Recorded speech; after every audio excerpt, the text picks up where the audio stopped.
مثل الذين حملوا التوراة ثم لم يحملوها كمثل الحمار يحمل أسفارا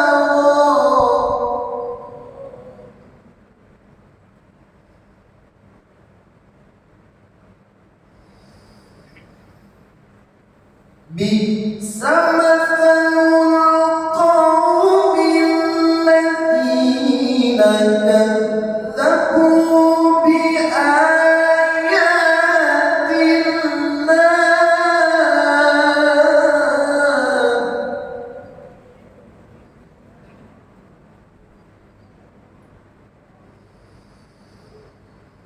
والله لا يهدي القوم الظالمون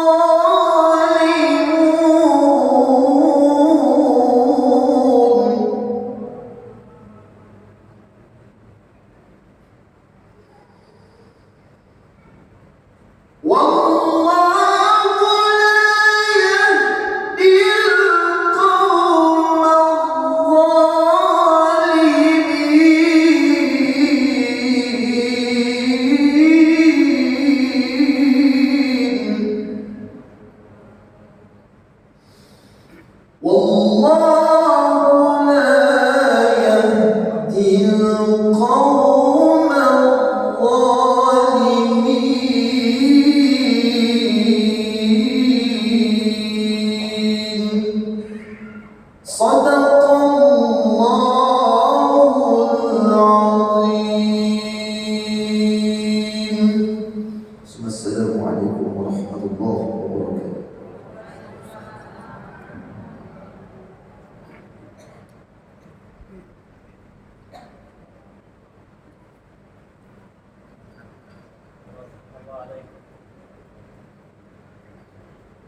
صدق الله العظيم وصدق رسوله النبي الكريم ونحن على ذلك من الشاهدين. Selanjutnya, agar supaya acara ini nanti senantiasa mendapatkan rahmat dari Allah Subhanahu wa Ta'ala, maka kita akan berdoa. Doa akan dipimpin oleh pejabat dari kantor Kementerian Agama Provinsi Kalimantan Utara. Kepada yang bertugas disilakan.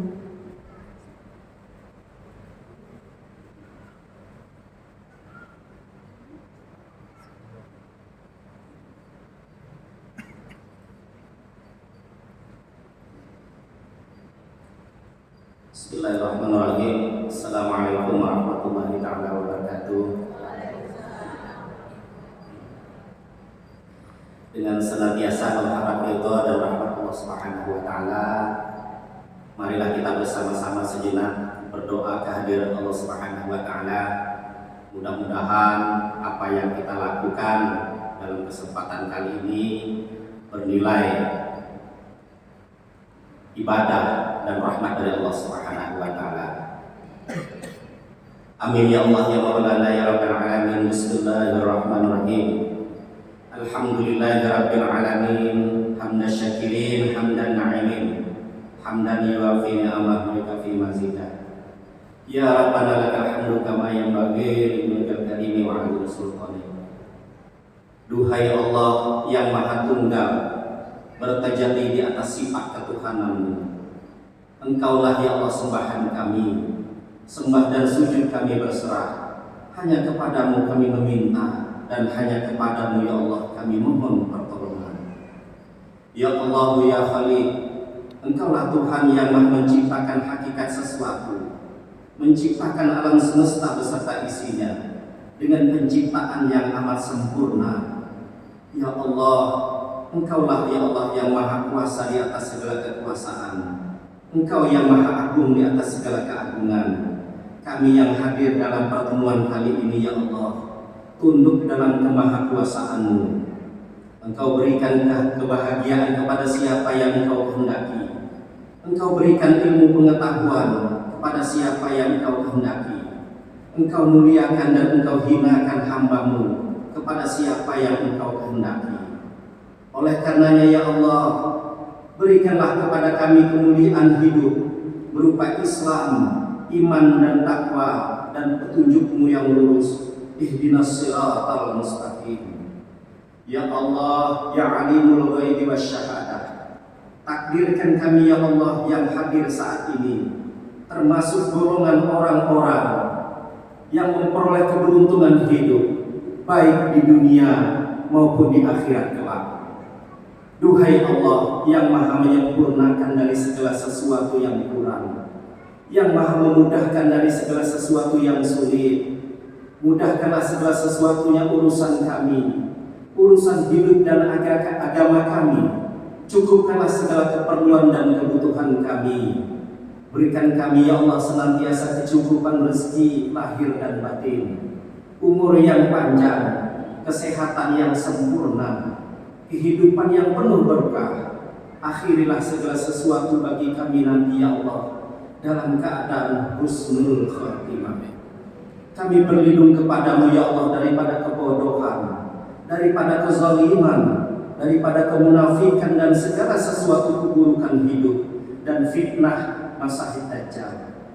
Duhai Allah yang maha pengampun, ampunkanlah segala dosa dan khilaf kami, dosa kedua orang tua kami, para guru-guru dan pendahulu kami, para pemimpin dan para ulama kami, saudara dan keluarga kami semua. Sungguh ya Allah, Engkau zat yang maha pengampun lagi maha penyantun. Kabulkan doa dan kita kami ya Allah. Rabbana zalamna anfusana wa illam taghfir lana wa tarhamna lanakunanna minal khasirin. Allahumma faqih lana fid din wa alimna ta'wil. Rabbana atina fid dunya hasanah wa fil akhirati hasanah wa qina azabannar. Wa sallallahu ala sayyidina Muhammadin ummi wa ala alihi wa sahbihi wa baraka wa salam. Da'wa ya subhanaka Allahumma wa tahiyyatu ya salam wa akhiru da'wahum alhamdulillahi rabbil alamin.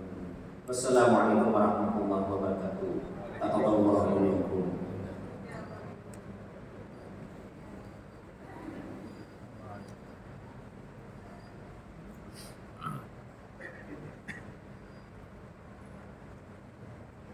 Acara selanjutnya yaitu sambutan yang pertama disampaikan oleh Ketua Umum Badan Kontak Majelis Taklim Provinsi Kalimantan Utara kepada Ustazah Khadijah Arif. Disilakan.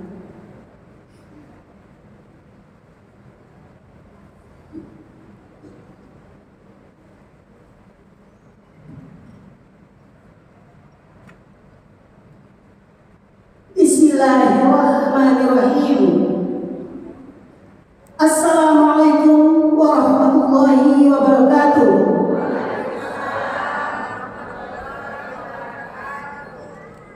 Kayaknya belum serempak ini. Mungkin masih ada yang ngantuk ya habis sahur tadi ya Pak ya. Assalamualaikum warahmatullahi wabarakatuh.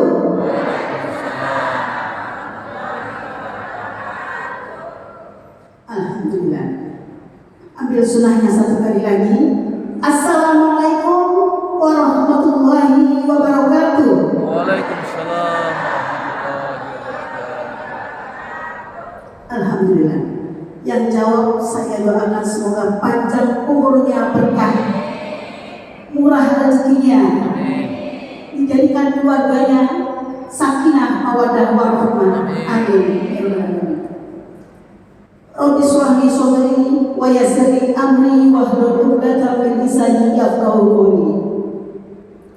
Innal hamdalillahi nahmaduhu wa nasta'inuhu wa nastaghfiruh wa na'udzu billahi min syururi anfusina wa min sayyiati a'malina.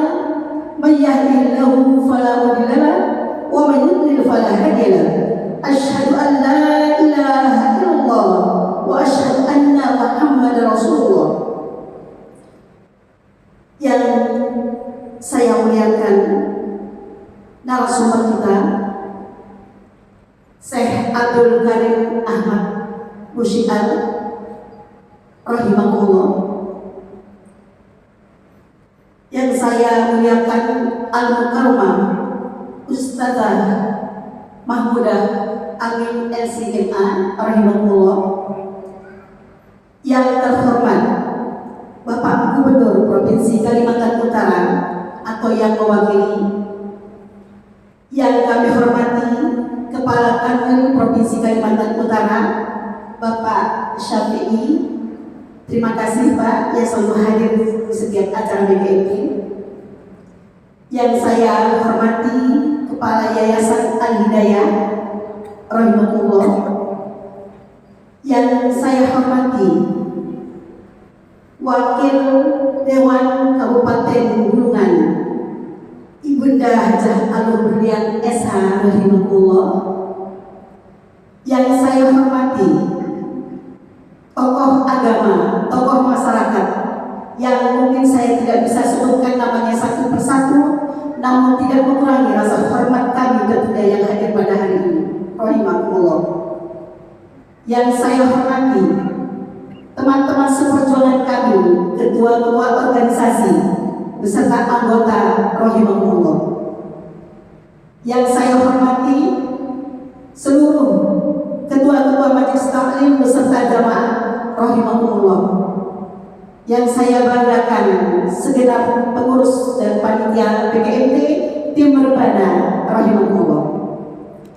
Dengan memanjatkan puji dan syukur kehadirat Allah Subhanahu wa taala atas nikmat iman, nikmat Islam, nikmat usia dan kesehatan yang Allah berikan pada hari ini. Yang tak kalah pentingnya adalah nikmat kesehatan sehingga kita bisa berkumpul di tempat yang mulia ini tentunya dalam keadaan sehat walafiat. Amin ya rabbal alamin. Salawat dan salam semoga tetap tercurah kepada sosok insan mulia yang tak akan pernah terlupakan sampai akhir zaman, yang telah membawa manusia minat zulumati ila nur, dari gelapnya dunia ke alam yang terang benderang. Kepada segenap para sahabat dan terus perjuangannya sampai akhir zaman. Amin ya rabbal alamin. Pertama-tama saya ingin mengucapkan rasa syukur saya kepada Allah Subhanahu wa taala dan terima kasih saya yang setinggi-tingginya kepada orang yang saya cintai, yang saya hormati dan yang saya banggakan. Satu-satunya sponsor kami pada acara hari ini adalah Ibu Hajah Alur Berlian, saudara kami. Terima kasih adindaku. Jangan salah Ibu, beliau walaupun badannya besar, itu adik saya, adik. Ini kakakku ya, canda Ibu. Alhamdulillah pada saat Ustazah Mahmudah, sahabat dan teman lama kami, telepon, saya kaget, ini nomor siapa? Karena nomor beliau sudah hilang, sudah lama sekali, beberapa tahun-tahun silam. Beliau mengatakan, Ibu, masih ingat gak saya dengan Ustazah Mahmudah, Ibu Mahmudah? Ini teman Ibu yang lama. Saya sudah lama meninggal di Indonesia, dulu saya tinggal di Turki. Sudah beberapa tahun. Anak saya 4 orang lahir di Turki. Masya Allah, kaget. Karena yang 4 sudah lahir di Indonesia, yang 4 lagi di Turki. Jadi 8, Masya Allah. Beliau 8 putra putri mereka, tapi wajahnya seperti ABG, Masya Allah. Ibu-ibu rahimahullah, saat beliau menelpon saya, sempat terbesit dalam pikiran saya. Beliau kebetulan menyampaikan bahwa beliau dalam rangka syiar dakwah bulan Ramadan, dan beliau beberapa hari kemarin berada di Kabupaten Berau, dan beliau menyampaikan keinginannya untuk datang ke Kabupaten Bulungan untuk syiar dakwah seperti itu. Dan saya sempat terpikir, beliau sebagai tamu, tentunya kita sebagai tuan rumah, kita pasti akan memuliakan tamu. Benar Ibu? Benar. Benar apa benar? Alhamdulillah benar Bu ya. Biasa kalau kita di dalam agama memang kita diperintahkan untuk memuliakan tamu. Saya berpikir, Masya Allah, ini kasnya BKMP sudah kosong, tidak ada. Bagaimana saya harus menjamu tamu saya? Walaupun beliau datang, ya, kami tidak mengundang dengan keinginannya sendiri, tapi masa sih tamu yang mulia yang akan datang kita anggurin? Tidak mungkin tahu ya. Saya berpikir karena sempat sebelum puasa saya sampaikan sama teman-teman di KMT bahwa teman-teman Ramadan kita tidak mengadakan acara karena kita tidak punya dana. Kita fokus ibadah tafakur di rumah masing-masing dalam besok itu. Namun begitu sudah selesai telepon dari Ustazah Mahmudah, tiba-tiba telepon masuk begitu, belum sempat begitu macam-macam, telepon dari Adinda Hajar Aloberian. Mungkin beliau ada bocoran. Beliau mengatakan, gimana? Saya dengar ada Syekh sama Ustazah ini gitu ya. Iya betul. Beliau mendatang sini untuk silakannya dakwah. Beliau mengatakan, sudah kalau kamu bikin acara, bikin saja. Nanti saya sudah yang ngurus semuanya. Alhamdulillah, masya Allah, saya gembira, terharu. Tidak bisa saya sampaikan dengan kata-kata. Karena kenapa Ibu? Untuk mendatangkan sebuah narasumber, apalagi dari luar, tidak gampang. 30 juta tidak cukup. Uang pesawatnya, uang segala macam akomodasinya, mungkin ibu sudah tahu semua, tidak cukup. Dan kehadiran beliau pada hari ini membawa luar biasa bagi saya pribadi, Ibu, suatu anugerah yang terindah di bulan yang mulia ini, suatu keberkahan yang diberikan oleh kita semua atas kehadiran beliau. Kenapa? Karena ini tidak gampang, Bu, ya, untuk mendatangkan narasumber. Namun berkat daripada Allah mengetuk hati hambanya lewat hambanya, yaitu Ibu Aloberian, untuk bisa kami menyampaikan dalam PD-nya, menyampaikan kepada Ustazah Mahmudah bahwa ya siap, oke, pokoknya saya oke saja, karena sudah ada di belakang kami ada yang membimbing diskusi. Alhamdulillah. Ibu, Bapak rahimahullah, bulan yang mulia ini bulan penuh maghfirah, penuh pengampunan, bulan yang mulia di antara 1000 bulan. Banyak sekali orang-orang belum memahami bulan ini, walaupun sudah, tetapi banyak yang belum bisa memanfaatkannya dengan baik. Dan di mana kita ketahui bahwa sumber kekuatan umat Islam adalah ada di musola-musola dan masjid-masjid. Namun Bapak Kepala Kementerian Agama Provinsi, saya selalu memantau selaku pimpinan Badan Kota Majelis Taklim Provinsi Kalimantan Utara, setiap acara apa saja, bukan hanya DKIP, setiap ada tablik apa, tapi yang hadir hanya tidak seberapa, tapi tetap kita bersyukur. Semoga hamba-hamba Allah di Tanjung Salak ini diberikan pintu-pintu hidayah untuk kita bisa berkumpul di tempat yang mulia ini. Rata-rata tidak sampai 1/4 dari masjid yang diisi, Ibu, ya. Saya bukannya diam, tapi saya selalu memantau giroh-giroh daripada umat Muslim, terutama majelis-majelis ini sedang menurun, Ibu, ya.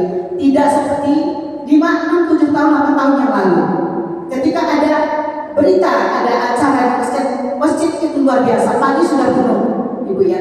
Tetapi sekarang mungkin pengaruh dari teknologi informasi, ya, yang membuat mungkin malas untuk mungkin selalu di rumah, mungkin masih ada di luar itu. Nah, Ibu, mungkin Bapak Kementerian Agama, dari pantauan saya bahwa beberapa kali siapapun yang membuat acara itu, namanya akbar itu kan besar, ya, penuh, ya. Tapi judulnya akbar, tapi orangnya tidak seberapa. Nah, ini akan menjadi suatu muhasabah buat kita bersama, ya, khususnya bagi pimpinan majelis taklim dan para jamaah untuk bisa menyampaikan kepada seluruh umat, karena kita tahu bahwa musola, masjid-masjid atau dimanapun dapat berkumpul para muslimin, bahwa di situ adalah tempat kekuatan umat Islam, tempat persatuan umat Islam, dan tempat peradaban umat Islam.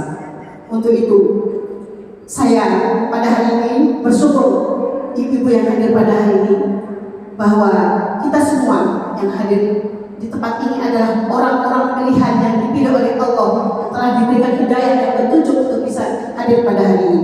Dan tanda keimanan kita kepada Allah Subhanahu wa taala, seperti Allah berfirman, "Wa man yattaqillaha yaj'al lahu makhrajan wa yarzuqhu min haitsu la yahtasib."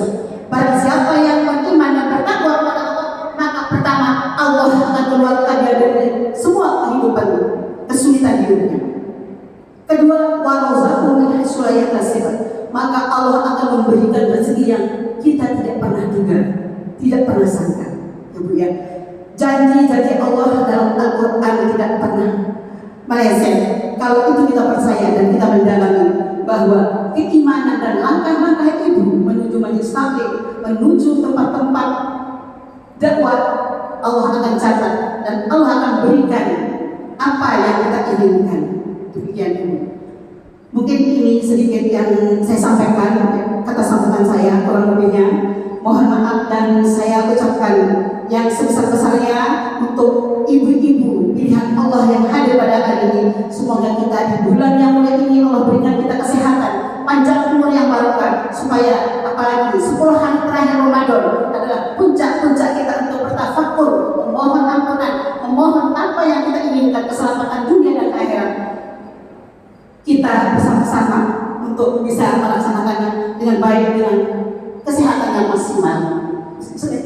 Demikian yang dapat saya sampaikan Bapak Ibu. Kurang lebihnya mohon maaf jika ada kesalahan, kesempurnaan hanya milik Allah. Wabillahi taufiq wal hidayah. Assalamualaikum warahmatullahi wabarakatuh.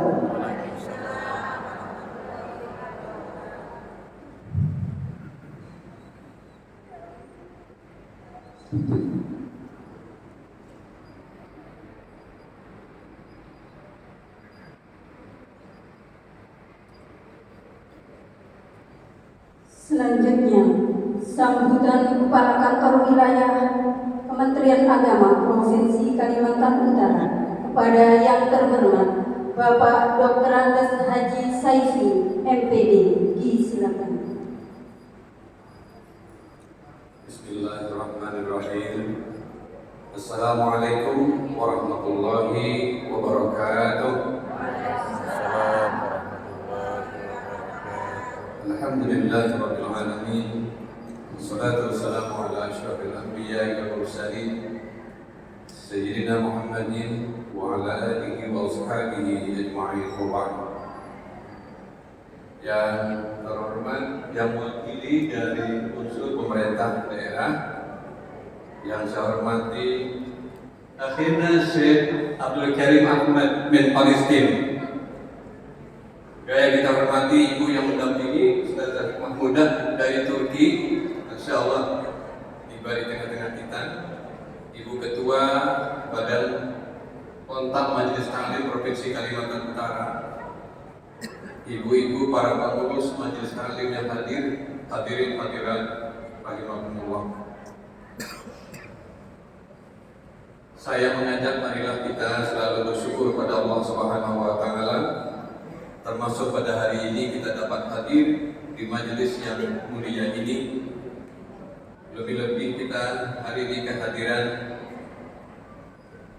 akhi kita dari Palestina yang tentu akan kita harapkan memberikan informasi banyak tentang perkembangan terakhir situasi di Palestina, mana beberapa hari terakhir ini kita baca media sosial cukup menegangkan.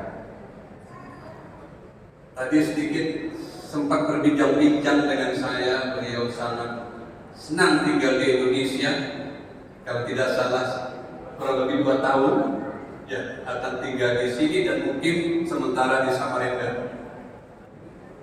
Alhamdulillah berkesempatan hadir di sini bersama dengan kita. Dan beliau sudah mulai pintar berbahasa Indonesia. Beliau bahasa Indonesianya sedikit, saya bahasa Arabnya yang sedikit. Ana astati'u bil lughatil arabiyyah walakin qalilan faqat. Dan beliau begitu juga sebaliknya. Walaupun demikian, karena rasa persaudaraan yang mendalam sebagai satu agama, satu iman, walaupun komunikasi sedikit-sedikit itu pertama kali bertemu itu sudah ada chemistry, sudah ada rasa antara kita dengan beliau, ukhuwah yang sangat dalam. Karena itu kami selaku Kepala Kantor Wilayah Kementerian Agama Provinsi Kalimantan Utara menyampaikan terima kasih atas diselenggarakannya acara ini baik ibu yang mendampingi maupun pengurus PKPMT Kalimantan Utara. Mudah-mudahan walaupun di tengah-tengah keterbatasan ya SDM-nya, ya dananya, tetapi ini kita bersyukur masih bisa dilaksanakan acara seperti ini. Kita tidak bisa memungkiri fenomena terakhir ini bahwa kegiatan-kegiatan keagamaan jika dibanding 10 tahun yang lalu memang sudah kurang diminati. Untuk duduk-duduk seperti ini peminatnya sudah sangat kurang. Termasuk pelaksanaan musabaqah tilawatil Quran juga peminat yang menghadiri untuk mendengarkan itu sangat sedikit. Bahkan kita kadang-kadang lakukan door prize yang datang cuma dewan hakimnya, panitianya, sama pesertanya. Kemarin dilaksanakan MTQ Mu'allaf, kita bersyukur bisa menyelenggarakan musabaqah para mu'allaf, tetapi juga ya masyarakat tidak begitu banyak yang datang. Ini memang tidak bisa dipungkiri situasi yang sedang kita hadapi. Tetapi bersyukurlah kita di antara masyarakat masih ada yang peduli untuk mengurus bagi peningkatan ilmu, peningkatan iman, takwa, agar kehidupan kita beragama makin hari makin berkualitas.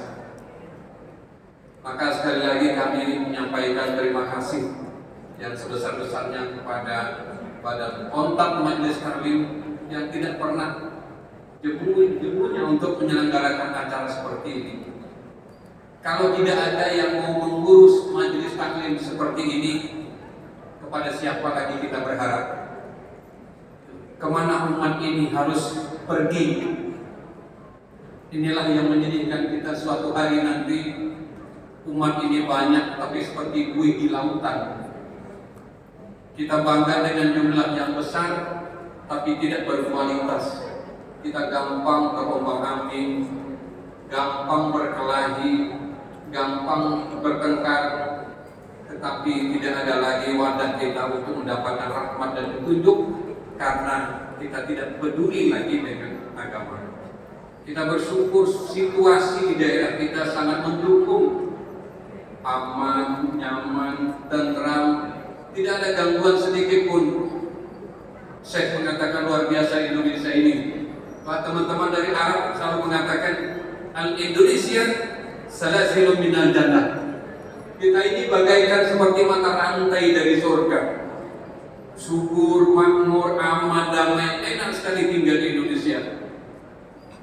Saking suburnya, kalau kita makan bakso, besok biji lomboknya jatuh ke samping kaki, 2 hari berikutnya tumbuh tuh. Saking suburnya tanah kita ini. Bayangin di Arab Saudi, di Palestina mau nanam kelapa tuh nggak hidup-hidup. Hari-hari orang Israel nembak peluru sana sini. Allahu Akbar 2 rakaat pada lari. Kita mau sembahyang tarawih 23 rakaat aman. Nah, kesyukuran itu harus kita tunjukkan agar juga kita meningkatkan kualitas keimanan kita, ketakwaan kita kepada Allah Subhanahu wa taala. Perkara ilmu itulah yang tentunya akan bisa membawa kita bahagia di dunia, bahagia juga di akhirat. Man arada dunya fa alaihi bil ilmi, man arada al-akhirah fa alaihi bil ilmi. Jadi orang kalau ingin sukses dunianya ya tentu dengan ilmu. Juga akhiratnya kalau ingin selamat harus dengan ilmu. Sekali lagi terima kasih. Mudah-mudahan acara ini memberikan semangat, motivasi kepada kita, terutama di dalam rangka membangun solidaritas ukhuwah Islamiyah kita. Bukan hanya di tempat kita, tapi juga nanti kita akan mendengarkan cerita-cerita bagaimana situasi Palestina sekarang ini yang tentu juga bisa membuka rasa ukhuwah kita. Selamat datang kepada anak-anak dari Madrasah Sanawiyah Negeri Bulungan. Duduk dengan tenang, tertib, dengarkan majelis ini dengan baik supaya kita mendapatkan barokah karena kita sedang berada di dalam masjid. Terima kasih atas segala perhatian, mohon maaf atas segala kekurangan. Wabillahi taufiq wal hidayah. Wassalamualaikum warahmatullahi wabarakatuh.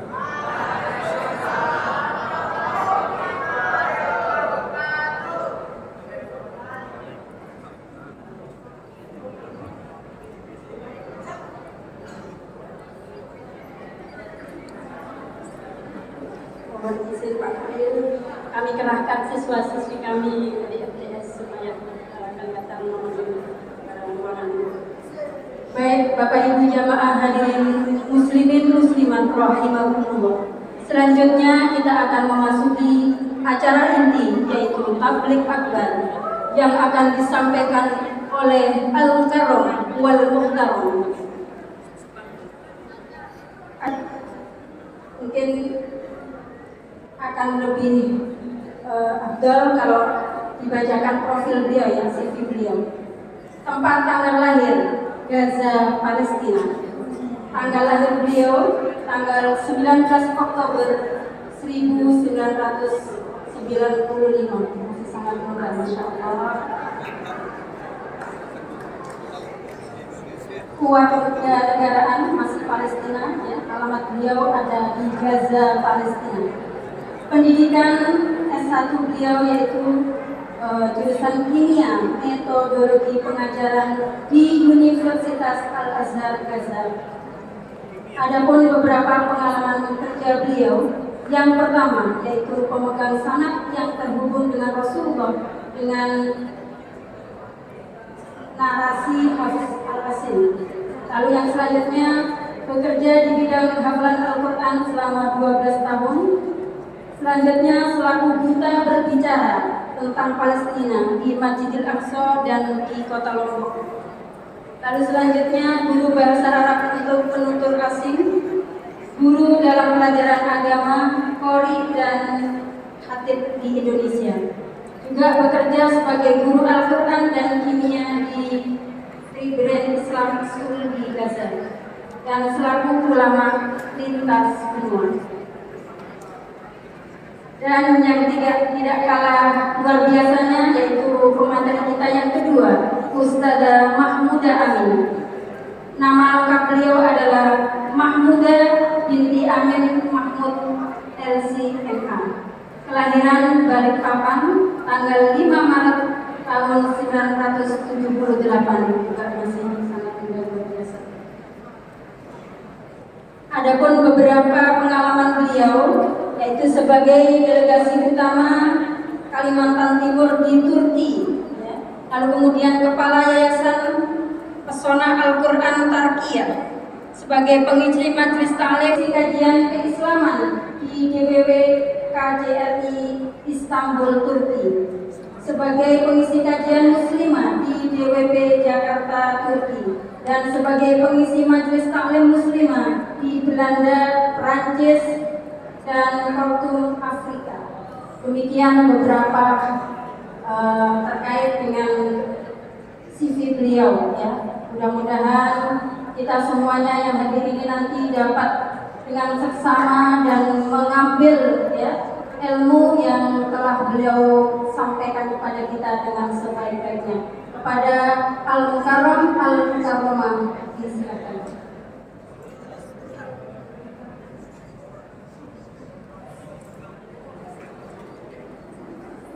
Bismillah. Assalamualaikum warahmatullahi wabarakatuh.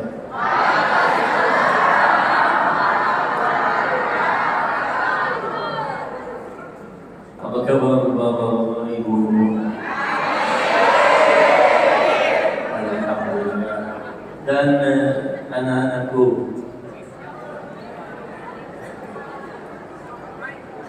Ahmaduka Rabbi kama 'allamtani an ahmad. أصلي وأسلم على خير خلقك سيدي محمد صلى الله عليه وسلم. رب اشرح لي صدري ويسر لي أمري واحلل عقدة من لساني يفقه قولي. وبعد. Satu, saya cinta bapak-bapak, ibu-ibu, dan anak-anakku kama. Insyaallah jumlahnya bisa. نتحدث إن شاء الله رب العالمين بعد شكر حسن الاستضافة في هذا المكان الجميل الذي نسأل الله سبحانه وتعالى في عليائه أن يجعل هذا البلد رخاء سخاء وسائر بلاد المسلمين، ونسأله في عليائه الذي من علينا بنعمة وفضل وشهر وسيد الشهور عند الله أن يمن علينا بخير ليلة في العام وهي ليلة القدر. أود في البداية أن أعرج على نقاط الحديث التي نتحدث بها ونرجو الهدوء. Everybody please silent. النقطة الأولى هي كيف تكونين امرأة صالحة. لهذا المجلس وخاص النساء لكن الكلام يكون على العموم. ثم بعد ذلك نتحدث عن آفة خطيرة ممكن تهوي بالمسلم إلى نار جهنم والعياذ بالله، وهي آفة اللسان وما يصدر عنه من أفعال تبطل أو أقوال تبطل الحق سبحانه وتعالى. ثم نتحدث عن فضل المسجد الأقصى، ولكن هناك لفتة بسيطة قبل الحديث عن هذه الثلاث نقاط. نتحدث عن العشر الأواخر. كنا قبل أيام بسيطة نقول أهلا يا رمضان، مرحبا، ترحيب رمضان، هذا قبل أيام. اليوم نقول مهلا يا رمضان. أيام معدودات، نفحات من الحق سبحانه وتعالى، أيام التجارة، فالذكي الفضل هو من تاجر في رضوان الله سبحانه وتعالى وكسب ما كسب في تجارته مع الحق سبحانه وتعالى. لكن هناك استدراك لمن فاته تلك الأيام الخوالي الكريمة، وهي أيام أقسم الحق فيها قال وليال عشر. فالكريم عندما يقسم بشيء لا يقسم إلا بشيء عظيم. كان حبيبكم صلى الله عليه وسلم في هذه العشر إذا ما أتت في حديث عائشة رضي الله عنها قالت إذا ما أتت العشر الأواخر من رمضان شد الحبيب صلى الله عليه وسلم المئزر، كناية عن اعتزال النساء، خلاص ما في دنيا، ما في نساء، ما في أطفال، في عبادة. وأقام ليله وأيقظ أهله، لا يكتفي بالخيرية له وبالفضل له، بل يساعد أهله في عبادة الله. وأمر أهلك بالصلاة واصطبر عليها. فحري بنا إخواني وأخواتي المسلمين والمسلمات الحاضرين والحاضرات أن نستثمر هذه الأيام في طاعة المولى سبحانه وتعالى، ونتحرى فيها ليلة هي خير من 1000 شهر. لو قمت ركعتان في هذه الليلة كأنك عبدت الله عبادة 84 سنة بل يزيد. لو استغفرت الله، لو دعوت الله، لو صليت، سبحت، كل شيء تعمله من خير يكتب لك عبادة 84 سنة. كان لابد أن نعرج إلى هذه النقطة فنستثمر تلك هذه الأيام فيما يرضي ربنا سبحانه وتعالى. Assalamualaikum warahmatullahi wabarakatuh.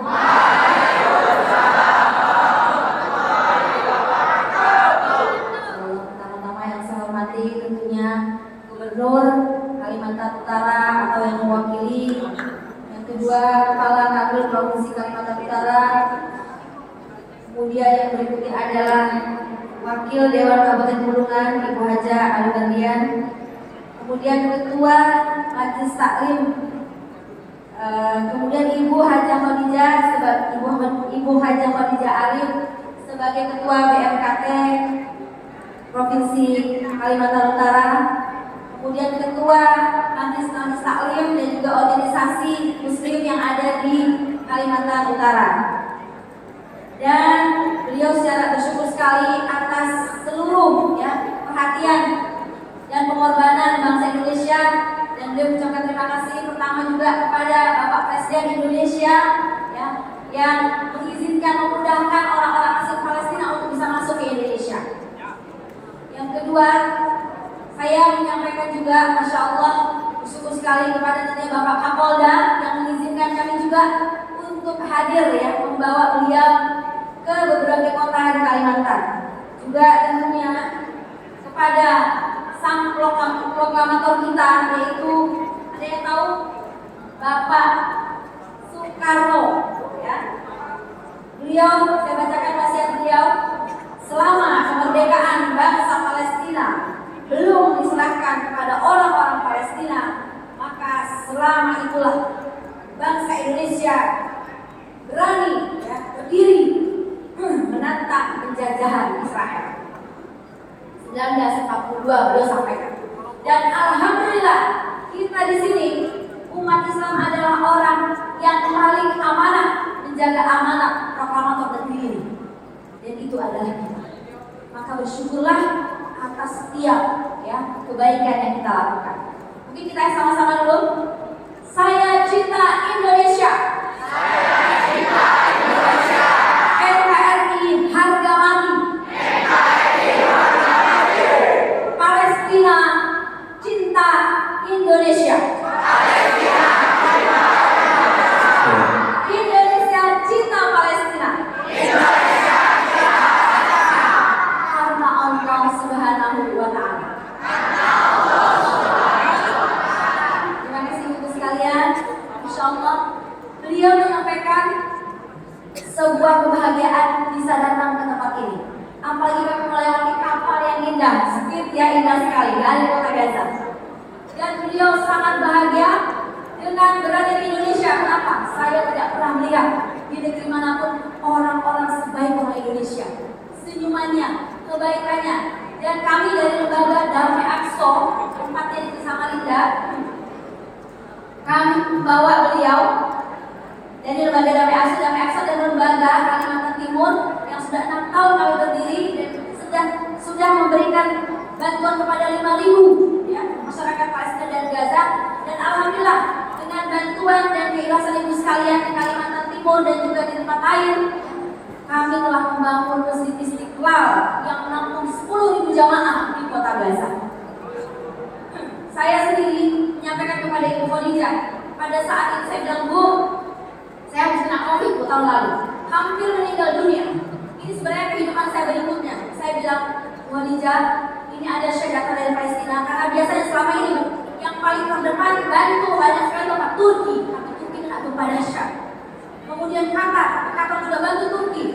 Maka datanglah mereka ke orang-orang baik kita, orang Indonesia. Saya hanya khawatir. Sebenarnya ada yang mengatakan Ustazah udah susah sekarang, tahun depan aja. Ramadan, saya bilang siapa yang menjamin saya masih bisa hidup di Ramadan tahun depan? Saya diberikan kemampuan, diberikan masih kesehatan. Maka sebenarnya saya meninggalkan 8 anak saya, 2-nya di atas sedang sakit. Tapi saya bilang saya nggak punya harta yang banyak, saya punya tenaga dan punya sedikit ilmu. Maka alhamdulillah Allah pertemukanlah dengan Bu Khadijah, Bu Al-Mulian, dan semua bapak-bapak yang ada di sini. Ini saya terus dari tadi malam menangis saja. Ya Allah, alhamdulillah, semoga apa yang kami lakukan Allah terima sebagai amal yang paling ikhlas di hadapan. Ibu sekalian, insya Allah bulan Ramadan sudah maksimalkan. Kenapa? Ibu tahu ada hadis Tolha yang menggemparkan kota Madinah. Kenapa?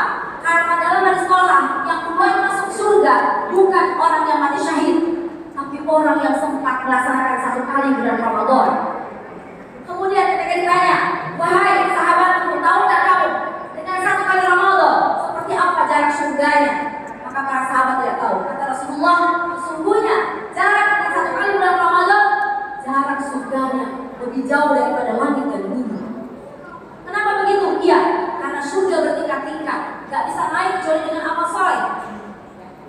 Dan dalam hadis, laisa yatahassan ahlul jannah ila ala sa'atin maraddin lam yadhkurullah. Tidak ada kesedihan, kekecewaan bagi penduduk surga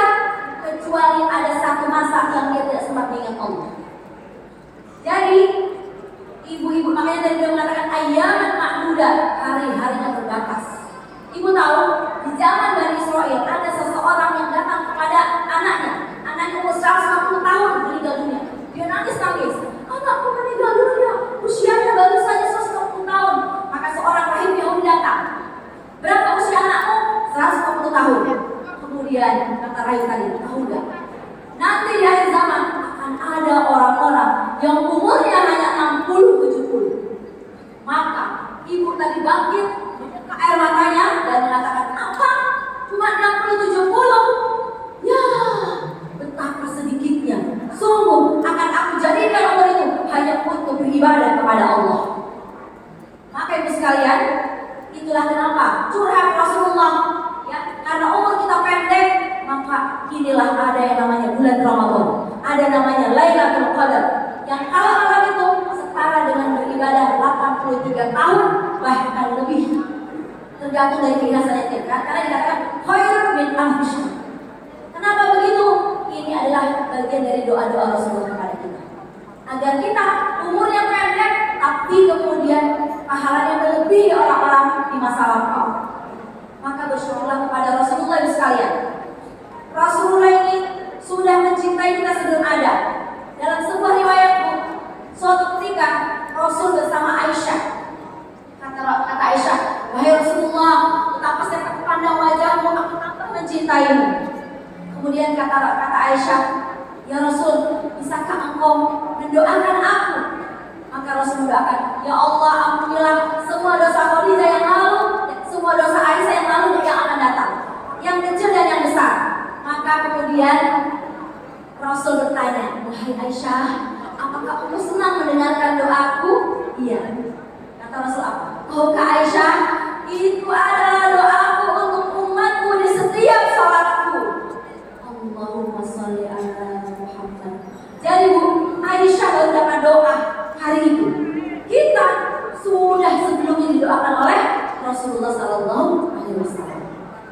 Karena itu sekalian, wajib kita mencintai bulan Ramadan kali ini, dan insya Allah kita juga tidak tahu. Jadi ibu jangan sepelekan satu majelis. Kenapa? Ada sebuah kisah di mana seseorang terpaksa ikut majelis seorang anak muda. Ya, dia ikut majelis itu kenapa? Karena mengambil kunci mau naik mobil sama teman-temannya. Maka kemudian gue kata bapaknya, duduk sebentar Pak. Ya, selesai majelis, diambil kunci naik mobil sama temannya. Ternyata tabrakan, mobilnya semua meninggal. Dalam mimpinya, si anak tadi dilihat di sebuah istana yang besar. Dan anaknya mengatakan, Abah, terima kasih atas paksaanmu terhadap satu majelis. Karena ternyata dengan itu Allah mengampuniku dan menempatkanku di surga. Jadi ibu, itulah kenapa ibu tahu ada seseorang yang viral juga di TV Jazirah. Seorang ibu sedang membaca Yasin dan meninggal dunia. Ya. Kenapa? Itu adalah ibu yang istiqomah 30 tahun dengan majelis taklim dan meninggalnya dengan indah. Artinya apa? Jangan pernah disederhanakan satu majelis pun yang kita temui. Karena itu dalam hadisnya, idza marartum bi riyadil jannah marartum. Artinya apa? Kita semua pasti akan dapat informasi terkait majelis taklim. Karena nggak perlu bayar mahal. Ya. Kalau lewat segera datangi. Kita nggak tahu siapa tahu majelis itu yang menyebabkan kita mendapatkan keberkahan dunia akhirat. Kemudian sekalian, insya Allah Syaikhul Karim akan berbicara tentang 4 hal. Yang pertama, tentang bagaimana kita semua menjadi ibu-ibu yang soleh dan solihah. Yang kedua, bagaimana kita menjaga lisan. Dan yang keempat adalah bagaimana kita memaksimalkan bulan Ramadan. Dan insya Allah setelah itu akan berbicara tentang Masjidil Aqsa dan keutamaannya.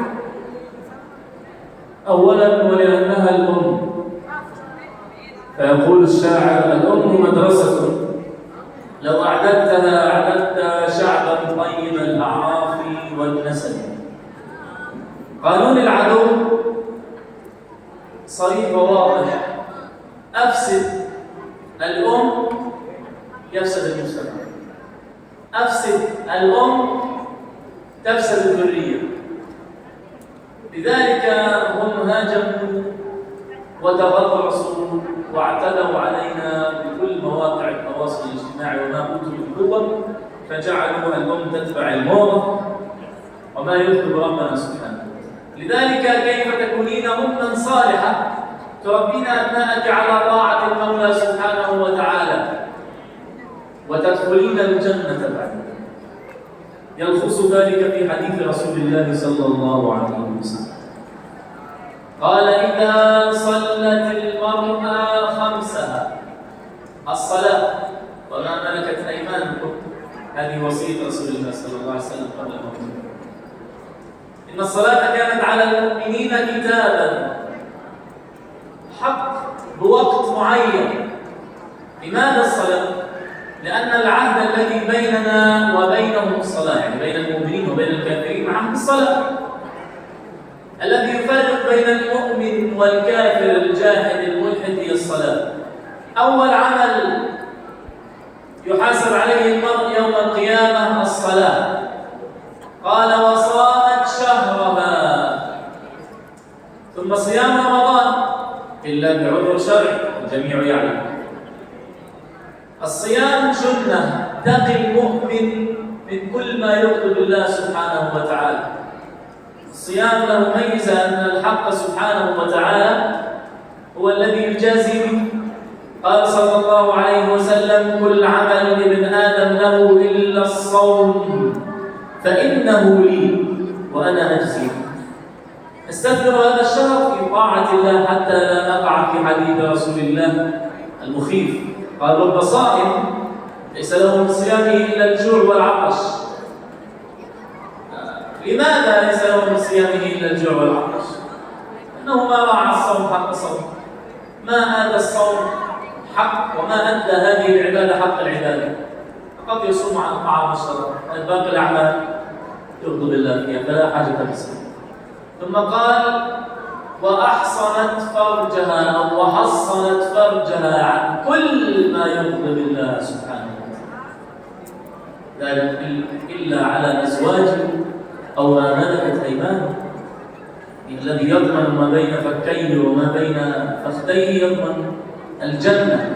ذلك نتقي الله أيضا في هذا، أنه يعني لو انتشر وداع هذا الأمر اختلطت الأنساب ولضاعت الحقوق بين الناس. لذلك كان عاقبة من يرتكب الزنا وكل من يعصي الله سبحانه وتعالى هي الرجم لغير المحصن، أو عفوا الرجم للمحصن ثم الجلد لغير المحصن. لذلك نهى الحق سبحانه وتعالى عن الزنا، قال: ولا تقربوا الزنا إنه كان فاحشة وساء سبيلا. أعتذر عن الكلام، ممكن نحن في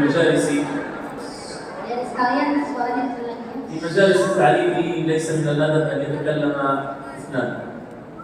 Katanya di antara majlis itu di antara adabnya tidak boleh berbicara berdua. Sabar ya nak ya, sebentar lagi ya, bismillah. ثم في النهاية قال: وأطاعت زوجها أو بعدها. يجب أن نعلم جيدا أن إطاعة الزوج مقدمة على إطاعة الوالدين. فلو أمرك والديك بشيء وأمرك زوجك بشيء، الذي يطاع أمره أولا والذي يقدم هو الزوج. فإطاعتك لزوجك هو سببا لك في دخولك الجنة. كثير من النساء اليوم يعصون أزواجهم ولا يطيعونهم، حتى الذي يطلبها زوجها إلى الفراش وتأبى تبات ملعونة من الملائكة. طاعتك لزوجك هي سبب في دخولك الجنة. ثم قال في آخر الحديث: إذا ما فعلت هذه الأربع قيل لها ادخلي من حيث أو من أي أبواب الجنة شئت. حديث سهل بسيط لو التزمتم به أيها الأمهات لصلح المجتمع ولدخلتم من أي أبواب الجنة شئتم. صلاة كل الأمهات الصالحات التي يطعن أزواجهن ويطعن الله سبحانه وتعالى ويربين أولادهن على طاعة الحق سبحانه وتعالى. لا بأس.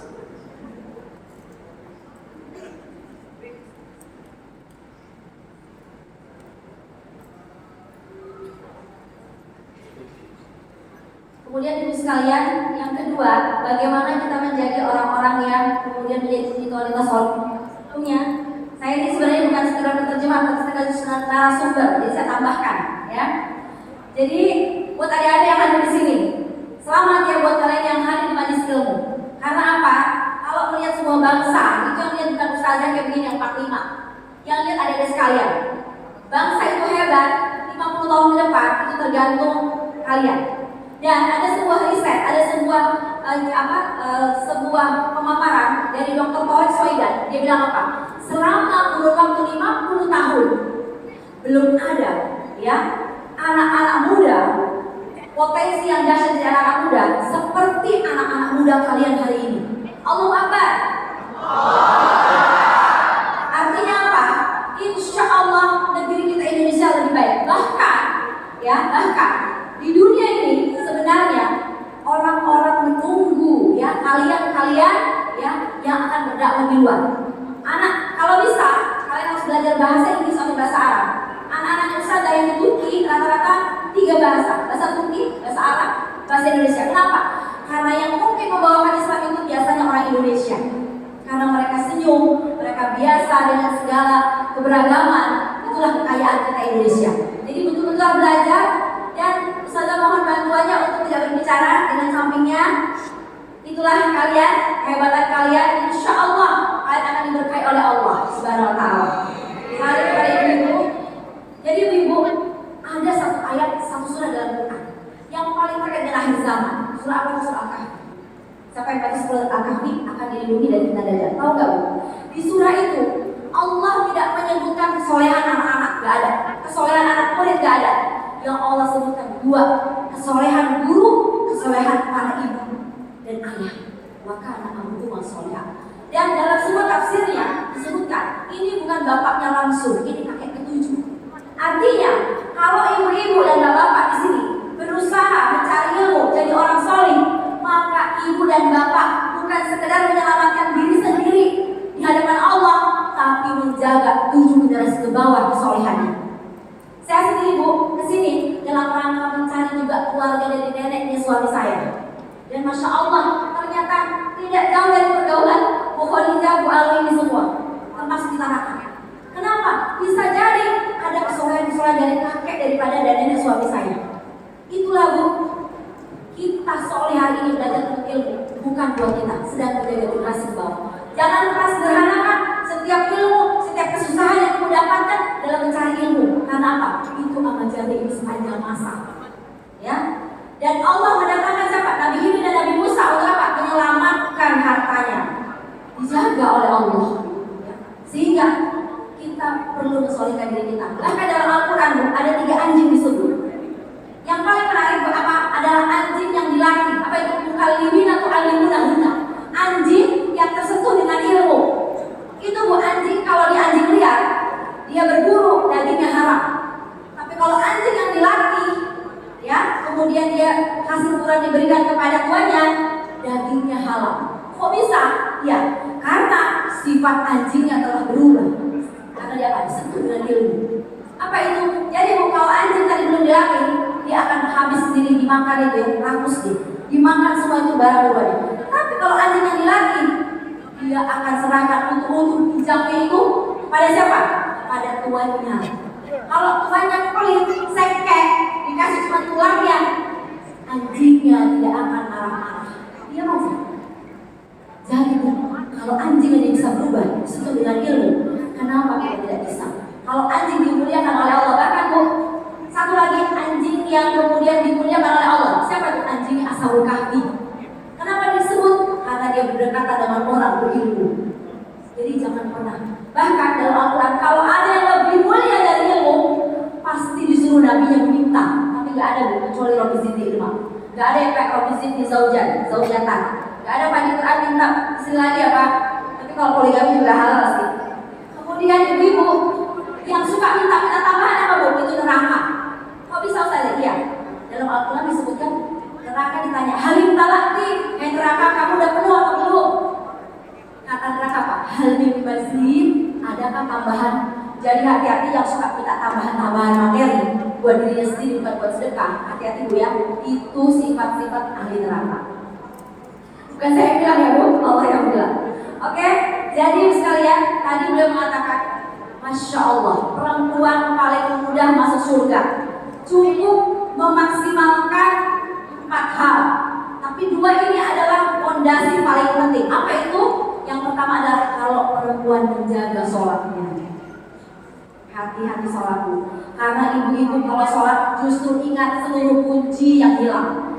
Justru ingat teman-temannya yang menyakiti. Memang ada setan musuh mengganggu. Akhirnya lupa rakaatnya berapa. Padahal sholat ini yang utama. Kalau sholat itu sudah nggak benar, maka mohon maaf, amal yang lain tidak bisa diharapkan. Kemudian yang kedua apa itu Bu? Yang kedua adalah saum, puasa. Nah ini menarik. Dalam Al-Quran beda antara kata saum dengan kata asyam. Kalau asyam dalam Al-Quran ini bahasa Quran bukan bahasa hadis ya. Kalau Quran kata asyam itu adalah meninggalkan yang membatalkan puasa dari terbit matahari, terbenam matahari sampai terbit matahari. Kalau as-saum adanya di surah Maryam, surah perempuan. Apa itu? Inni nadar lirrahmani sawma falan ukallima al-yawma insiya. Yang mengatakan siapa? Yang diperintah untuk saum siapa? Oleh Allah, Maryam.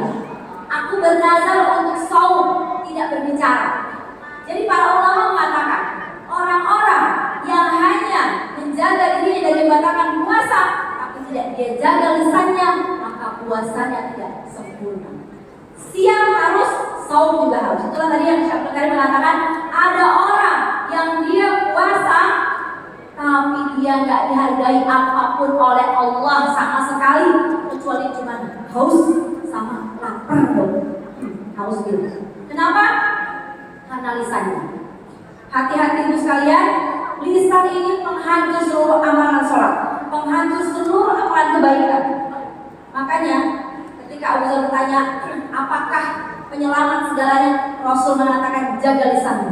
Karena ada orang-orang kata Rasulullah yang dia mengucapkan satu kata, dia ngerasa itu cuma latah, tapi ternyata kata latah itulah yang menyebabkan dia 70 tahun di dalam api neraka. Tapi ada orang-orang yang dia bicara yang karena suka bicara yang baik, dia nggak nyangka ternyata dengan satu kata baik itu dia ditempatkan di surga paling tinggi oleh Allah. Karena itulah Rasul suatu ketika pernah Aisyah cemburu sama salah satu istrinya. Rasul kemudian Aisyah mengatakan hitam, kamu hitam, wahai saudah. Maka kata Rasul, wahai Aisyah, kalau kamu ditaruh ini ya kata jelek di lautan, maka akan rusak seluruh lautan itu dengan satu kata itu. Apa maksudnya lautan? Akhirat kita rusak. Masya Allah. Jadi hati-hati. Termasuk Bu, kata-kata sekarang tuh nggak pakai mulut. Aku nggak bicara kok, tapi ibu berHP-an, WA. Yes, coba buka. Sampai kayak gini, tolong Mbak kirim lagi statusnya. Itu betul-betul isi hatiku. Aku balas dia pakai kata-kata itu. Jangan dikira itu memang orang yang buat Bu, tapi yang ngirim ibu, yang mau ibu, tapi itu juga kata-kata ibu dihitungnya. Jadi gimana? Jadi usahakan jaga lisan kita. Jangan hancur-hancurkan sholat kita dengan kemudian bahkan Rasul pernah bertemu dengan seorang perempuan. Dia sholat malam terus tapi menyakiti tetangganya. Rasul nggak mikir-mikir. Tadi dia pulang dulu mikir. Dia derhaka di surga enggak. Rasul bilang dia benar dia di neraka. Ya, karena sholat itu berbanding lurus. Itulah kenapa dalam Al-Quran Allah menyebutkan ilaihi yas'alul kalimut thayyib wal 'amalus shalih yarfa'u. Kepada Allah setiap hari. Jadi ibu, kalau mau ruh kita itu diterima oleh Allah, maka mulainya dari sekarang. Dengan apa? Karena setiap kata-kata yang baik, zikir kata-kata itu terdengar jelas di hadapan Allah, meskipun kita diam, khafiyah. Ya. Jadi kata Allah dalam ayat ini akan terus naik kata-kata yang baik. Tapi yang menarik berikutnya, wal amalus shalih juga baru yarfa'u. Artinya apa? Kalau ada orang kata-katanya baik, perbuatannya buruk, maka amalnya tidak naik, tidak yarfa'u. Atau ada orang, masya Allah, kata-katanya ya jahat, tapi amalnya begitu baik. Bahkan ada yang bilang dia lebih baik daripada orang Kristen. Baik betul pokoknya. Ya misalnya gitu, seperti itu. Dia orang Kristen sangat baik, tapi mohon maaf Bu, kalau kemudian amalnya baik, tapi lisannya jahat, tidak yarfa. Yang yarfa gimana? Yarfa gimana? Dua-duanya harus baik. Dalam Islam kata-kata baik, perilaku baik. Kalau ada yang kayak begitu, mohon maaf, itu munafik. Ibu sekalian, nah kemudian yang berikutnya lagi adalah tadi puasa bulan Ramadan.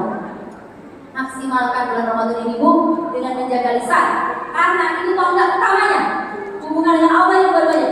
Puasa, kemudian sholat, kemudian puasa. Dan ibu-ibu yang suka, yang kadang-kadang belanja dan sebagainya, perhatikan waktu sholat Bu. Sholat dulu baru pergi shopping. Kalau sudah shopping Bu, masuk kita siang, pulang kita sore. Karena apa? Di dalam mall dingin, ini susah. Iya Pak, iya Bu? Iya, gitu ya. Kemudian ibu sekalian, yang berikutnya apa? Berbakti taat kepada suaminya. Rasul setiap ketemu perempuan dia tanya, kamu punya suami? Ya. Ingat ya, suamimu nerakamu dan surgamu. Tapi kalau ketemu bapak bilang, kamu punya istri? Ingat ya, istrimu nerakamu surgamu. Enggak. Karena memang yang paling banyak tidak taat sama suami itu adalah istri. Bahkan saya pernah mendengarkan curhat bapak-bapak, Pak, apakah istrinya sering minta maaf kalau salah?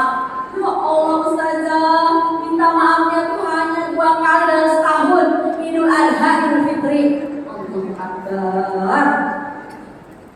Makanya suami-suami banyak lama-lama di kantor atau di luar karena istri yang menjengkelkan. Tapi bukan yang di sini ya Bu. Kemudian ibu sekalian, ya, tugas istri itu cuma 2. Apa itu? Menenangkan kedua, mengenyangkan. Tadi sebagaimana saya berkali mengatakan, apa itu menenangkan? Dapat dari mana menenangkan? Kita bisa menenangkan suami kalau ilmu kita tinggi, ilmu agama. Ya, yang kedua, sholat kita benar, ya, dekat sama Allah. Karena itu Bu, maksimalkan sebelum subuh, sempatkan untuk sholat witir, untuk baca Quran sepanjang hari indah. Ya, kalau saya diajari sama Syekh Said, alhamdulillah Bu, saya 4,5 tahun hampir 5 tahun di Turki Bu. Sekarang juga akan kembali ke Turki insyaallah. Saya bisa dengan bantuan Allah dan ridho suami saya menyelesaikan hafalan Quran 30 juz dengan 2 kali melahirkan. Jadi saya ralat sedikit. Jadi Bu, anak saya itu 2 lahir di Afrika, 4 lahir di Indonesia, 2 lahir di Istanbul atau di Eropa, Turki. Ya, karena bagi suami saya tidak boleh berhenti belajar, tidak boleh berhenti berdakwah. Gitu. Dan di mana bumi dipijak wajib dapat anak. Karena hiburan para ustaz hanyalah istrinya. Ya. Jadi Bu ya, kemudian sekalian jadi menenangkan ya. Kedua apa? Mengenyangkan. Mengenyangkan apa? Mengenyangkan di perutnya dan di bawah perut. Ya, wajib. Makanya ibu-ibu, bapak-bapak, tahu nggak buku Tajul Arus? Ada yang tahu? Ada yang tahu katakan Bu? Ibu wajib baca, wajib dikaji ya Bu Khadijah, terutama bagi ibu-ibu yang masih punya suami, baca buku Tajul Arus atau dengarkan ceramahnya. Itu wajib dimiliki. Akan dibahas. Saya boleh mengkaji, ya. Nanti bisa tambah anak lagi kayak saya Bu, baca buku itu. Kemudian yang berikutnya adalah, jadi Bu sekalian, suami diperhatikan. Bahkan saya bilang, Bu boleh ya Bu kirim paparazi, kirim mata-mata, mau lihat bapaknya jelalatan atau enggak, bapaknya ini orang gampang tergoda atau enggak. Kalau ternyata sudah kirim spionase mata-mata, bapaknya itu gampang melirik orang cantik, maka jangan marahi bapaknya. Jangan-jangan dia lapar di rumah gara-gara ibu tidak melayani dengan baik. Makanya kata Syekh Karim, hati-hati Bu, ada orang yang beramal soleh di mana-mana tapi dilaknat sama Allah karena tidak melayani suaminya dengan baik. Ada ibu yang tertinggi. Ya. Kalau kita lapar Bu, lihat gorengan kita akan makan. Tapi kalau kita kenyang, gorengan banyak kita nggak akan makan. Begitu juga ibarat suami kita. Jadi jangan pernah salahkan kalau ada suami kita selingkuh atau apa, bisa jadi kesalahan adalah kita. Kemudian yang berikutnya adalah sekalian, yaitu apa? Tentang memberi makan. Ibu tahu saat Khadijah diberi salam oleh Allah dan Jibril lagi ngapain Bu? Lagi baca Quran apa lagi sholat? Enggak Bu, enggak semuanya. Khadijah lagi bawa makanan kepada Rasulullah. Artinya apa? Jangan disederhanakan, menghidangkan makanan, masakin makanan, menemani makan suami. Dengan itulah Khadijah dapat salam dari Allah dan dari Jibril. Jadi perhatikan suamimu. Kemudian yang terakhir adalah hafizat farjaha, menjaga harga dirinya. Buat adik-adik perempuan, di Quran tidak ada prestasi dalam Al-Quran tentang wanita kecuali menjaga kesuciannya. Gimana Ustazah? Kalau kita jatuh cinta sama orang lain, curhatkan sama Allah. Jangan cari terpesona. Kamu akan kemudian rugi selamanya. Karena laki-laki yang benar itu bukan langsung jambri kamu ajak kamu main, tapi yang datang ke bapakmu. Ya, tuh, itu ya laki-laki ya. Kemudian ibu sekalian, ya, ibu-ibu dalam Al-Quran yang selingkuh itu bukan gadis tapi ibu-ibu. Dan menempati seorang ibu yang lagi umroh, nangis-nangis terus nggak konsen. Kenapa? Kenapa bu? Jatuh cinta sama Mutawi. Bu. Jadi jatuh cinta lagi bu. Jadi hati-hati. Setiap kali ibu rasa suka sama orang lain, segera dempet-dempetin suami ibu, datangi suami ibu. Karena itulah obatnya. Apalagi ada survei dari Aisyah Dahlan, usia mencapai 50 tahun cenderung perempuan mau ganti pasangan. Itulah kenapa Allah mengajarkan kita supaya tambah berbakti sama suami. Jadi jangan, kalau misalnya lakinya suka dinas, diikuti aja bu. Ya, kalau ibu lagi jatuh cinta sama kawan lama, ya, itu pesan saya bu, bukan pesan saya, pesan Rasulullah. Jadi itu, nah kalau semua kita lakukan, sholat kita jaga, kemudian sholat saum kita jaga, kemudian ketaatan kepada suami.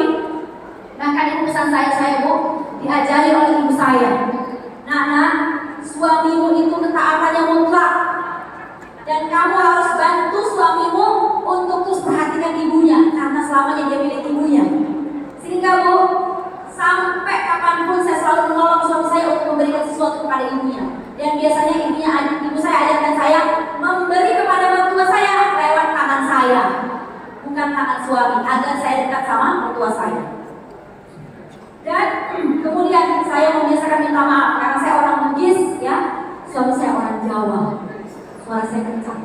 Jadi bu, saya setiap hari selalu sebelum tidur pasti minta maaf sama suamiku, ya, karena sampai sekarang sudah lagi orang Bugis suaranya keras. Jadi ustazah dan tablik begini, tambah keras suara bu, ya.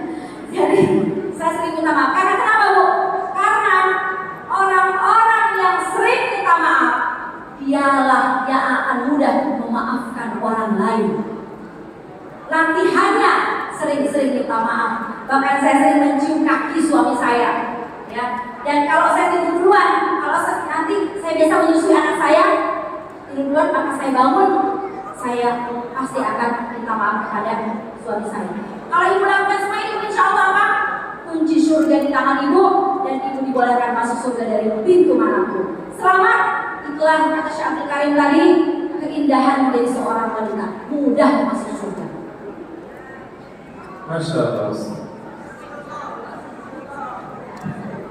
الحاضرين والحاضرات أخيرا فخير الكلام ما قل ودل. المسجد الأقصى فضائله لا تخفى على أحد، هو مسجد مقدس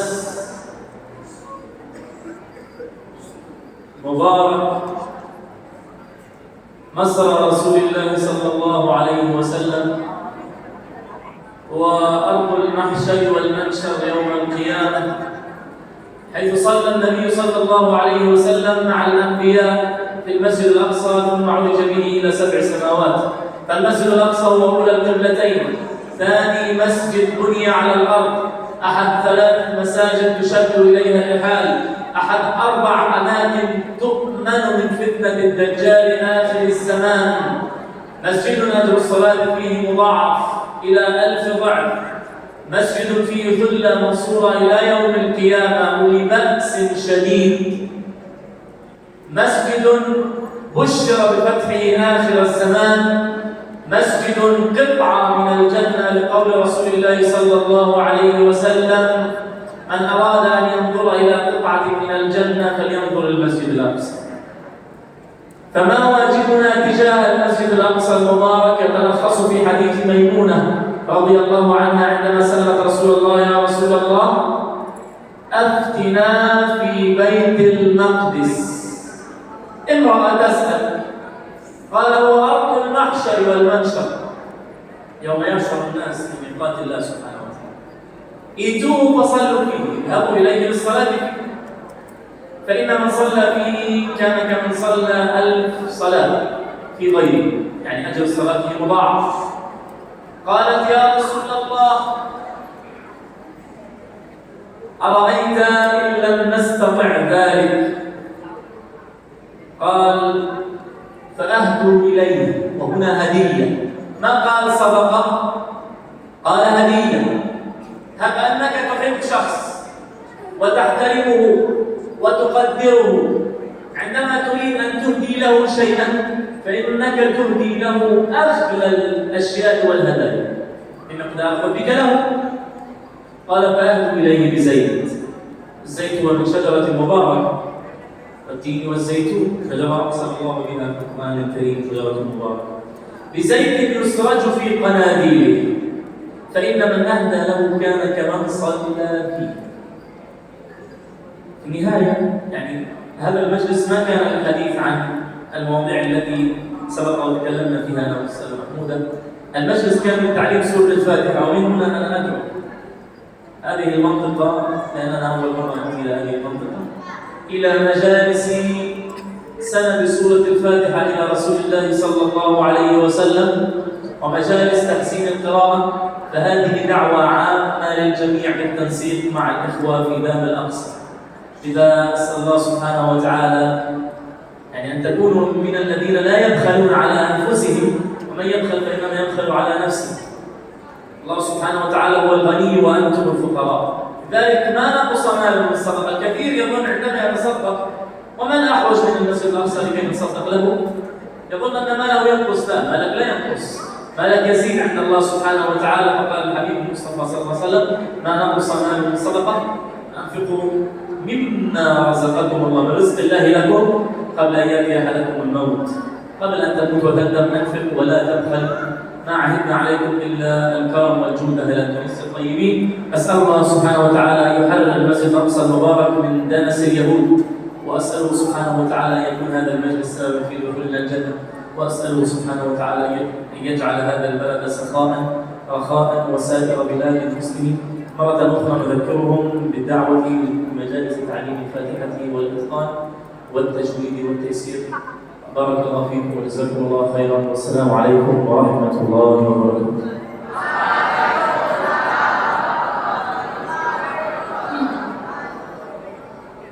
Jadi beliau menyampaikan materi berikutnya, yaitu tentang Masjidil Aqsa.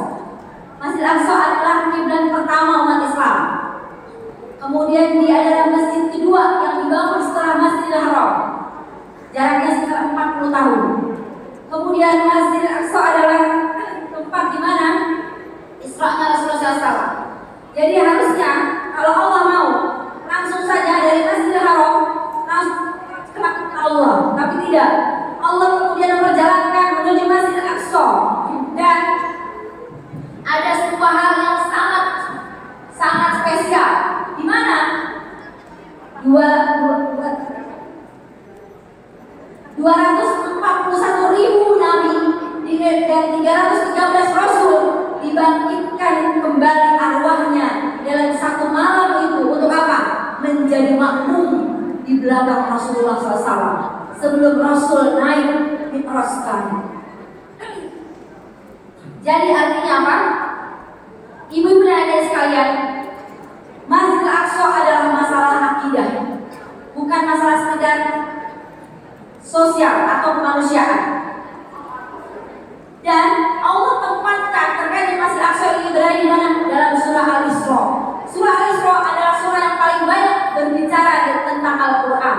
Kalau orang benar Qurannya, maka dia pasti akan cinta Masjidil Aqsa. Jadi nggak ada kata-kata. Di gulungan banyak orang miskin, ngapain jauh-jauh bantuannya? Dua-duanya kita bantu. Yang miskin dan fakir kita bantu, Al-Aqsa juga kita bantu. Jangan dibutuhkan segala kebaikan. Ya. Kemudian ibu sekalian, yang berikutnya lagi adalah Masjidil Aqsa. Suatu ketika ditanya, ya, oleh, jadi Masjid Aqsa ini adalah ramzul ummah. Jadi kalau melihat umat itu bersatu, umat itu bangkit, umat itu sedang dalam puncak keilmuannya, sadar kepada agama ini, maka jangan lihat Masjidil Haram. Masjidil Haram penuh terus, lihatlah Masjidil Aqsa, ya, karena dia ramzul izzatul ummah, ya, ciri-ciri umat bangkit, dan insya Allah umat ini bangkit. Karena kata beliau, saya tidak pernah mendapatkan negeri semudah ini berbicara tentang Masjid Aqsa kecuali di Indonesia.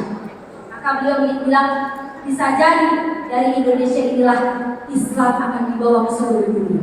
Amin ya rabbal alamin.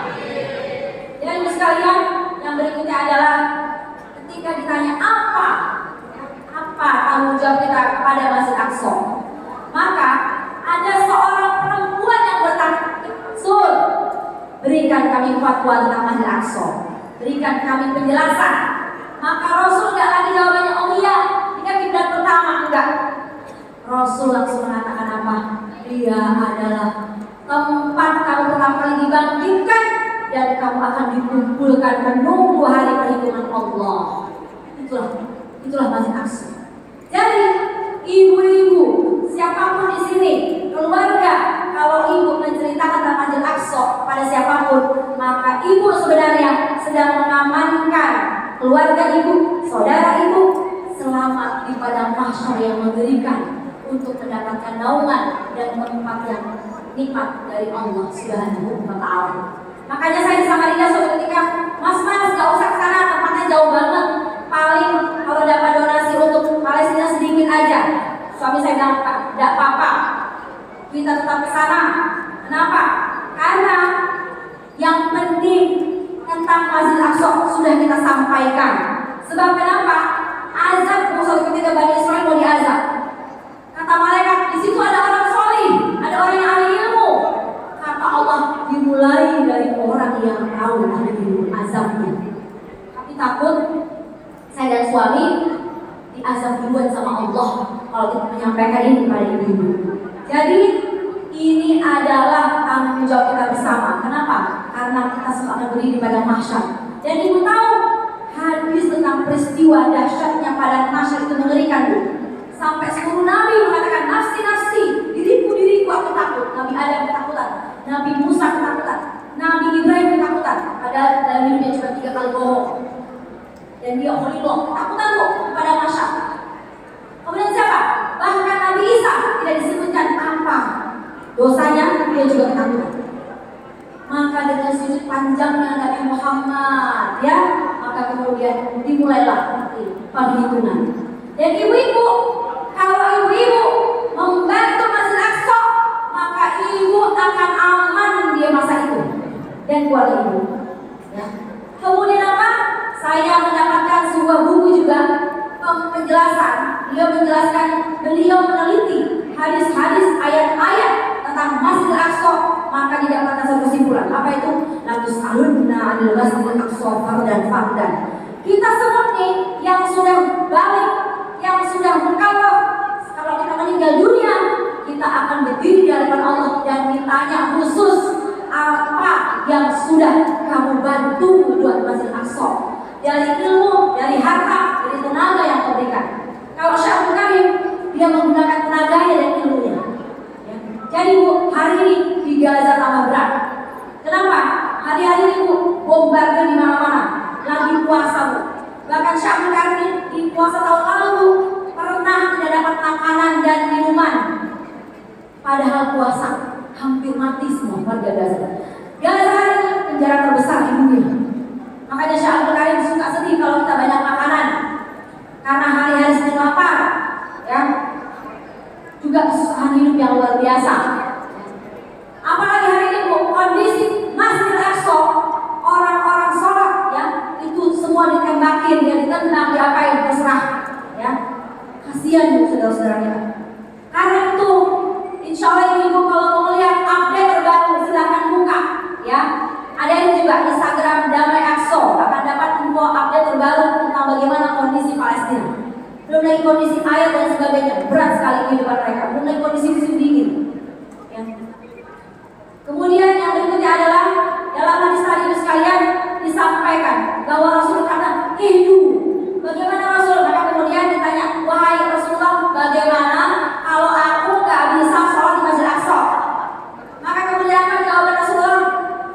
berikanlah, hadiahkanlah minyak zaitun. Kenapa bukan kata sedekah? Kenapa katanya ihdu, hadiah? Karena orang-orang yang peduli terhadap Masjid Aqsa, gantung bagaimana cintanya pada Allah, cintanya pada Rasulullah, cintanya pada Quran, seperti itulah cintanya terhadap Masjid Aqsa. Makanya kalimat hadisnya bukan sedekah tapi ahdu, hadiahkanlah. Artinya apa? Berikanlah yang paling baik, berikanlah yang paling berharga dari yang paling baik, berikanlah yang paling ikhlas, yang paling halal, dan satu lagi apa? Yang istiqomah terus-menerus. Kami juga dari Dami Aqsa nanti kami akan bagikan siapa-siapa yang mau berkomitmen untuk setiap bulan membantu fakir miskin, anak-anak para syuhada yang ada di sana. Dan ibu pasti dapatkan keberkahan. Saya sudah merasakan itu. Saya rasa saya bisa dimudahkan kuliah saya, suami saya baru selesai bidang doktor, dapat anak lagi, bisa sehat berdakwah. Di antaranya bisa jadi karena Allah izinkan saya membantu Masjid Aqsa. Ya, kemudian yang berikutnya adalah tentang insya Allah saya Al-Karim juga mudah-mudahan ibu sekalian akan mengajar lagi di Kota Bulungan. Karena tadi Bu Waliza ada pelatihan surah Al-Fatihah. Nah, beliau untuk surah Al-Fatihah mendapatkan sana, insya Allah akan dimulai Dami Aqsa, yang ada direkturnya Ustaz Wahyu, akan menjalankan di sini siapa-siapa yang mau belajar tajwid dan tahsin, karena beliau punya sana surah Al-Fatihah, bahkan surah-surah yang lain, ya. Tapi memang perlu waktu. Mudah-mudahan setelah bulan Ramadan bisa kami atur kembali supaya kita mendapatkan keberkahan dari Allah Subhanahu wa taala. Terakhirnya, hadiahkanlah minyak zaitun, ya. Agar apa? Tetap menyala lampu-lampu. Nah, sehingga beliau mengatakan tidak pernah ada sedekah yang berkurang. Bahkan Bu, saya saksi, saya nggak boleh sebutkan nama, ada seorang pejabat yang meninggal dunia dan jasadnya tetap utuh setelah 1 tahun. Ternyata Bu, di antara amal rahasianya, dia adalah yang paling banyak kalau berdonasi untuk Masjid Aqsa, tapi dia minta untuk disembunyikan sedekahnya. Dan orangnya ada di Kalimantan Timur kejadian ini, ya. Jadi jasadnya utuh meskipun sudah dikubur ya selama hampir 12 tahun. Kenapa? Dia punya rahasia dari sedekahnya. Karena Ibu sekalian, kita di akhirat nanti di bawah perlindungan sedekah kita. Itulah Syekh Abdul Karim bercerita, suatu ketika Bu, terjadi kelaparan yang luar biasa di sebuah negeri. Ada seorang suami istri, suaminya bilang gini, Dek, kamu jangan sedekah apapun, takut kita gak punya apa-apa lagi di rumah. Maka kemudian dia, Kak, aku lakukan wasiatku. Kemudian suaminya pergi sholat. Ternyata Bu, ada 3 anak yatim datang. Diberikannya lah kurma yang sisa di rumahnya tinggal 3 biji. Suaminya habis sholat duduk, ya, kemudian tertidur dan bermimpi Bu. Telah terjadi hari kiamat, sangat ketakutan, sangat mengerikan, yang panas sekali di atas, ya, matahari. Kemudian apa? Tiba-tiba ada awan di atasnya, tapi awannya masih bolong 3, 1, 2, 3. Jadi masih ada cahaya matahari yang terik. Tiba-tiba dilihatnya istrinya datang menutup awan itu, lubang itu, sehingga kemudian terlindungi dia. Dia terbangun, dia pulang ke rumahnya. Kemudian dia katakan, wahai istriku, aku tadi mimpi ajaib. Mimpinya begini-begini, ada apa? Istrinya ketakutan Bu. Maka kata istrinya, ya Allah, tadi ada anak yatim datang 3 orang. Kuberikanlah 3 kurma dengan sangat ketakutan kepada anak itu. Ya, kata suaminya, ya Allah istriku, sejak saat ini jangan lagi kamu tidak bersedekah walaupun susah, karena aku sungguh melihat betapa dahsyatnya sedekah. Bahkan Bu, harta kita semuanya cuma 3. Apa itu Bu? Apa yang kita makan dan itu habis. Apa yang kita pakai dan itu rusak. Yang ketiga, apa yang kita sedekahkan. Sehingga kalau bisa tabungan kita jangan terlalu banyak-banyak, cukuplah untuk kemudian kita tidak meninggalkan anak-anak yang buruk, anak-anak yang lemah. Dan hati-hati yang punya emas banyak dan jarang dipakai, akan keluar zakatnya. Dan tidak ada di akhirat, tidak ada azab yang paling mengerikan kecuali nanti Allah akan kumpulkan semua hartanya, dijadikan setrika anduk dan diusapkan di punggungnya. Ya, jadi bukan nggak boleh menyimpan, tapi jangan terlalu banyak. Ya, ingatlah saudara-saudara kita. Bahkan Syabul Karim bilang, ya Allah, ibu-ibu itu banyak sekali cincinnya, banyak sekali gelangnya. Coba dikasih satu untuk Palestina, itu luar biasa simpanannya di akhirat. Akan dia pakai sedang luar biasa banyaknya. Apalagi ibu sekalian, tidak ada amalan yang Allah jadikan sebesar gunung yang tadinya sebesar biji kecuali amalan sedekah. Dan tidak ada amalan yang paling diinginkan harapannya untuk terus-terus dilakukan oleh orang yang sudah mati kecuali sedekah. Mudah-mudahan ibu-ibu sekalian menjadi orang-orang yang rajin bersedekah, dan dengan itu insya Allah akan dihilangkan seluruh penyakit-penyakit dalam hati kita, penyakit badan juga, apalagi untuk negeri yang sangat berkah, yaitu Palestina. Demikian ibu sekalian, insya Allah beliau akan bersalawat. Silakan ibu ikutin. Masih tutup dengan satu lagi Bu ya. Saya ambilkan dari fatwa terbaru, bukan fatwa ya. Saya pernah baca buku Kiai Haji Mustafa Ya'qub. Ya, beliau ini adalah pakar hadis, pernah jadi imam Masjid Istiqlal.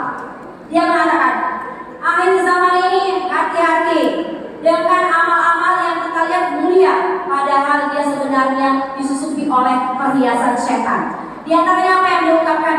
Hati-hati orang-orang yang haji berkali-kali, tapi ternyata dia mengikuti perbuatan setan. Kok bisa Kiai Mustafa Ya'qub? Iya, karena dia bolak-balik umroh dan haji, tapi tak pernah sepeser pun dananya, uangnya disedekahkan untuk satu masjid lagi, Masjidil Aqsa.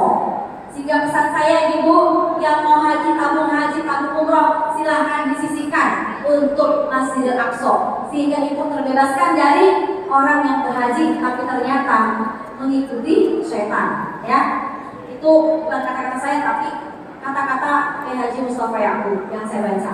Terima kasih sekali lagi kepada seluruh para peserta, dan insya Allah boleh tim hadrahnya mengikuti ya Bu, beliau akan bertasyid. Oke, siap. Ibu biasanya kalau sama-sama ya. Ya Imam Ar-Rusi ya Sanadi Anta babullahi mu'tamadi fabidunya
رسلي وبحمد وبغوث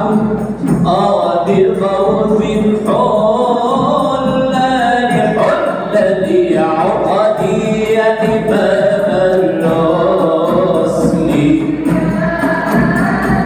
يا سندي أنت باب الله معتمدي فبدنياي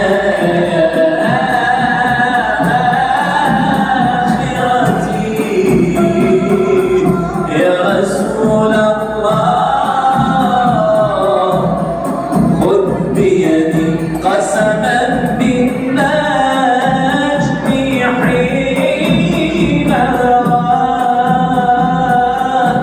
المعافى السقيم سوى ضربت عين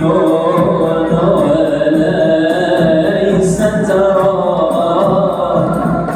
مثل قامت في الورى بشرا خير من فوق